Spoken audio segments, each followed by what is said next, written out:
नमस्ते। उम्मीद करते हैं कि आप लोग बहुत ही अच्छे होंगे। देखिए, इससे पहले जो है पेपर के माध्यम से जानकारी निकल के आई हुई थी कि जो भी स्टूडेंट बिहार बोर्ड से 2024 में इंटरमीडिएट पास किए हुए हैं, उन सभी का सेंट्रल सेक्टर स्कीम के तहत जो एनएसपी पोर्टल के माध्यम से आवेदन होता है, वो जो है 30 जुलाई तक ही होगा। अब इसको लेकर जो है काफ़ी सारे जो छात्र छात्राएँ हैं परेशान हैं, क्योंकि अभी तक बिहार बोर्ड के द्वारा जो एनएसपी सीएसएस कटअप लिस्ट है उसको जारी नहीं किया गया है, और जब तक लिस्ट नहीं आएगा तब तक जो है फॉर्म को नहीं भर सकते हैं। अब ऐसे में आप में से काफ़ी सारे लोग के मन में जो सवाल है ना कि हमारा जो कटअप लिस्ट है वो कब आएगा, और सेंट्रल सेक्टर स्कीम का जो लास्ट डेट है वो कब तक रखे गए हैं, आपको हम लाइव प्रूफ के साथ दिखाएंगे। आपको बिल्कुल भी नहीं घबराना है, सभी चीज़ों को इस वीडियो में हमने क्लियर करने की कोशिश किया हुआ है। तो प्लीज़ वीडियो शुरू से अंत तक लेकर जरूर देखिएगा, और वीडियो अच्छा लगे तो प्लीज़ वीडियो को लाइक ज़रूर करिएगा, क्योंकि आपका एक लाइक मुझे बहुत ज़्यादा मोटिवेट करता है। देखिए, ये वाला जो है पेपर का कटिंग के माध्यम से जानकारी निकल के आया हुआ था। इसमें बोला गया था कि आपका जो आवेदन है ना 30 जुलाई तक ही होगा, ठीक है। और बिहार बोर्ड से 5,50,000 के समथिंग जो है छात्र छात्राएँ पास हुए हैं, जिनको जो है सेंट्रल सेक्टर स्कीम के तहत जो स्कॉलरशिप मिलता है, हम बताएंगे कि इनको कितना स्कॉलरशिप मिलता है, वो आपको पैसे यहाँ पे दिए जाएंगे। अब इसमें जो डेट मेंशन किया गया है, ये डेट लास्ट डेट नहीं है, ये डेट गलत है। हम आपको आगे चल के दिखाएंगे कि सेंट्रल सेक्टर स्कीम का जो लास्ट डेट है वो कब तक रखे गए हैं, लाइव प्रूफ के साथ दिखाएंगे, ठीक है। सबसे पहले हम बात कर लेते हैं कि इसका जो लिस्ट है अभी तक बिहार बोर्ड ने जारी नहीं किया हुआ है। हम आपको दिखा देना चाहेंगे, देख सकते हैं कि बिहार बोर्ड का ऑफिशियल पोर्टल है, यहाँ पे आपका जो है लिस्ट आता है, नहीं तो इस पोर्टल पे आपका लिस्ट आता है, ठीक है। तो अभी तक आप यहाँ पे देखेंगे तो बिहार बोर्ड के द्वारा जो एनएसपी सीएसएस कटअप लिस्ट है उसको जारी नहीं किया गया है। उस लिस्ट में नाम जो भी छात्र छात्राएँ का आता है वही जो एनएसपी पोर्टल के माध्यम से सेंट्रल सेक्टर स्कीम के तहत अपना फॉर्म को भरता है, ठीक है। तो ध्यान रखिएगा, अगर आपका लिस्ट में नाम आएगा तभी जो है फॉर्म को भर सकते हैं। और परसेंटेज की हम बात करें तो पिछली बार देखेंगे तो 62%, 63% जिसका 362 नंबर, 365 नंबर जिसका था उसका लिस्ट में नाम आ गया था, ठीक है। हो सकता है कि इस बार भी कटअप वही जाने वाला है कि 360, 362 नंबर आपका होगा, तो कहीं ना कहीं आपका लिस्ट में नाम आने की पूरी पॉसिबिलिटी बनेगी, ठीक है। वो लिस्ट आएगा तो क्लियर हो पाएगा कि कटअप कितना गया हुआ है, साइंस का, आर्ट्स का, कैटेगरी वाइज जो कटअप है वो कितना गया हुआ है, ठीक है। तो लिस्ट में नाम आने के बाद ही आपको फॉर्म को भरना होगा। अभी तो आप फॉर्म को भरेंगे तो स्कीम का जो अवेलेबिलिटी होता है वो आपको देखने को नहीं मिलेगा, क्योंकि हमने रिसेंट में वीडियो बनाकर आप सभी को जानकारी दिया था, तो लास्ट में स्कीम का जो अवेलेबिलिटी है वो देखने को नहीं मिला। जब तक स्कीम वहाँ पे अवेलेबल नहीं होगा तब तक आप टिक करके फॉर्म को नहीं भर सकते हैं। अब यहाँ पे हम बात कर लेते हैं कि सेंट्रल सेक्टर स्कीम होता क्या है, इसमें कौन लोग फॉर्म को भरते हैं, कितना बेनिफिट मिलता है और इसका लास्ट डेट क्या है, ठीक है। इसके लिए करना क्या है कि सबसे पहले आपको जो है easy2net.com पे आना होगा, जिसका लिंक हमने नीचे दिया हुआ है। क्लिक करेंगे तो ये वाला जो आर्टिकल है ना, यहाँ पे आप आ जाएंगे, ठीक है। यहाँ पे हमने सभी जानकारी दिया हुआ है, जिसको चाहें तो आप पढ़ सकते हैं, समझ सकते हैं। नीचे आएंगे तो यहाँ पे एनएसपी पोर्टल का जो है लिंक आपको देखने को मिलेगा, और जैसे ही बिहार बोर्ड के द्वारा एनएसपी कटअप लिस्ट यहाँ पे आता है तो उसका लिंक हम यहाँ पे एक्टिव कर देंगे, जो कि अभी एक्टिव नहीं है, तो आप यहाँ से डाउनलोड भी कर लेना, ठीक है। तो अभी यहाँ पे लिंक आया नहीं है तो मैंने यहाँ पे एक्टिव नहीं किया हुआ है, जैसे ही आएगा यहाँ पे एक्टिव कर देंगे। अब यहाँ पे एनएसपी स्कॉलरशिप के लिए अप्लाई आपको करना होगा सेंट्रल सेक्टर स्कीम के तहत, तो उसके पोर्टल पे आपको जाना होगा। तो देख सकते हैं कि ये वाला पोर्टल है एनएसपी यानी कि नेशनल स्कॉलरशिप पोर्टल, इसी के माध्यम से आपको जो है फॉर्म को भरना होता है। तो फॉर्म को भरने के लिए यहाँ पे आपको ओटीआर करना होता है, जैसे कि मैंने आपको वीडियो बनाकर जानकारी दिया था।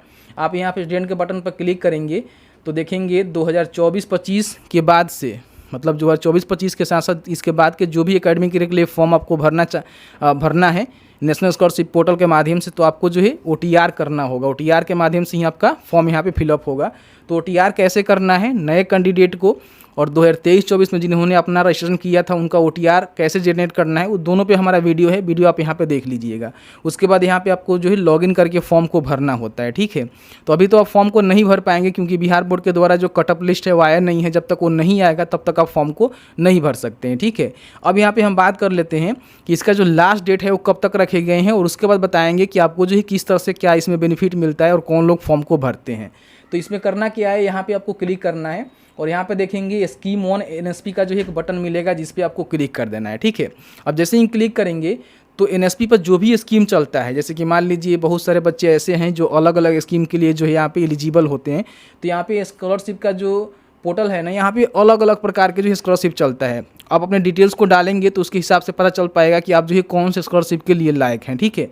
अब यहाँ पे देखेंगे तो आपका जो सेंट्रल सेक्टर स्कीम होता है वो जो है हायर एजुकेशन में आता है, ठीक है। तो इस पर आपको क्लिक करना है, तो आप यहाँ पे देखेंगे central sector scheme scholarship for university और कॉलेज, दोनों के लिए जो है आपको बेनिफिट यहाँ पे मिलता है। तो इसका आप लास्ट डेट देखेंगे तो 31/10/2024 तक जो रखे गए हैं।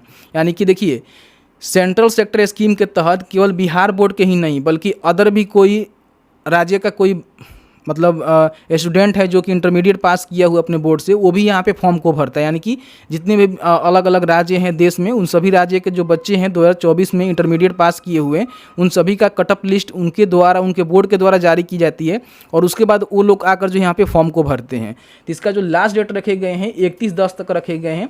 31/10/2024 से पहले कभी भी आप अपना फॉर्म भर सकते हैं, इसके लिए आप निश्चिंत रहिए, इसका लास्ट डेट यही रहने वाला है।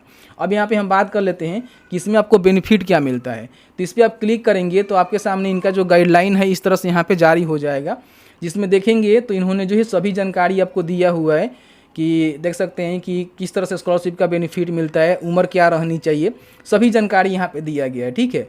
और एलिजिबिलिटी के रिगार्डिंग बताया गया है कि जो भी आपका बोर्ड है उसके द्वारा जो भी कटअप लिस्ट आता है उसमें आपका नाम आता है तो आप यहाँ पे फॉर्म को भर सकते हैं। 10+2 पास होने के बाद जो भी आपका कटअप बनता है वो बिहार बोर्ड के द्वारा जारी की जाती है। इस तरह से अलग अलग बोर्ड के द्वारा जारी की जाती है, उसके बिहार पे आपको यहाँ पे फॉर्म को भरना होता है। बाकी आपका जो फैमिली इनकम होनी चाहिए 4.5 लाख से कम होनी चाहिए, तो आप यहाँ पे फॉर्म को भर सकते हैं, ठीक है। नीचे आएंगे तो यहाँ पे आप देखेंगे तो इसमें बताया गया है कि आपको जो है कितना बेनिफिट मिलता है। देखिए बेनिफिट के रिगार्डिंग हम बात करें तो बोला गया है कि 12,000 पर एनम, अगर आप ग्रेजुएशन में एडमिशन लेते हैं 12वीं करने के बाद तो आपको बेनिफिट मिलेगा। तो 12,000 जो है प्रति वर्ष आपको मिलेगा। तो आपका ग्रेजुएशन अगर 3 साल का होता है तो आपका 36,000 रुपया हो गया, जो कि हर महीने 1,000 रुपया आपको देखने को मिलेंगे।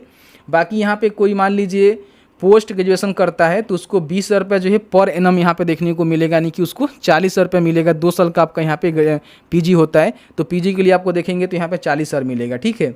और बाकी मान लीजिए कोई 5 साल का कोर्स करता है इंटीग्रेटेड तो उसको देख सकते हैं कि 20,000 पर एनम देखने को मिलेगा। और चौथी और 25 साल उसको यहाँ पे देख सकते हैं कि ये पैसे यहाँ पे देखने को मिलेगा। बाकी स्टूडेंट पर्सिंग और कोई बीटेक करता है तो उसको देख सकते हैं कि बोला गया है कि graduation level only 12,000 per annum मिलेगा और फर्स्ट, सेकेंड और थर्ड ईयर उसको 20,000 रुपये जो है देखने को मिलेगा। ये बात यहाँ पे बोला गया है। तो इस तरह से जो है बेनिफिट आपको देखने को मिलता है। तो समझिए अगर आप 12वीं पास करके ग्रेजुएशन में एडमिशन लेंगे तो आपको जो है 12,000 पर एनम मिलेगा। अगर आप पोस्ट ग्रेजुएशन में एडमिशन लेना चाहते हैं लेंगे उसके बाद तो फिर आपको 20,000 रुपये जो है पर एनम देखने को मिलेगा। कोई बीटेक वगैरह करता है तो उसको किस तरह से बेनिफिट मिलेगा यहाँ पर मैंने आपको बता दिया हुआ है, ठीक है। तो इसका ये चीज़ होता है, मैंने आपको सभी चीज़ों बता दिया हुआ है। अब जैसे ही इसका फॉर्म शुरू होता है और बिहार बोर्ड के द्वारा जो एनएसपी कटअप लिस्ट है उसको जारी कर दिया जाता है तो एक वीडियो लाएंगे, आपको बताएंगे किस तरह से फॉर्म को भरना है और बाकी किस तरह से अप्लाई वगैरह करना है, ठीक है। बाकी अभी अप्लाई करिएगा तो अप्लाई नहीं होगा, क्योंकि मैंने प्रीवियस वीडियो में आपको बताया ही था कि सभी चीज़ को भरने के बाद भी स्कीम की जानकारी वहाँ पर अवेलेबल नहीं हो पा रहा है। तो कहीं ना कहीं अभी स्कीम बिहार बोर्ड के लिए नहीं खुला हुआ है। जैसे ही बिहार बोर्ड के लिए खुल जाएगा तो हम वीडियो लेकर आएंगे, आपको बताएंगे किस तरह से फॉर्म को भरना है। बाकी मैंने सभी इन्फॉर्मेशन इस वीडियो में कवर करने की कोशिश किया हुआ है। वीडियो थोड़ा सा भी अच्छा लगा है तो प्लीज़ वीडियो को लाइक करिएगा। चलिए मिलते हैं एक नए वीडियो में एक नए टॉपिक के साथ, तब तक के लिए वीडियो देखने के लिए आपका बहुत बहुत धन्यवाद।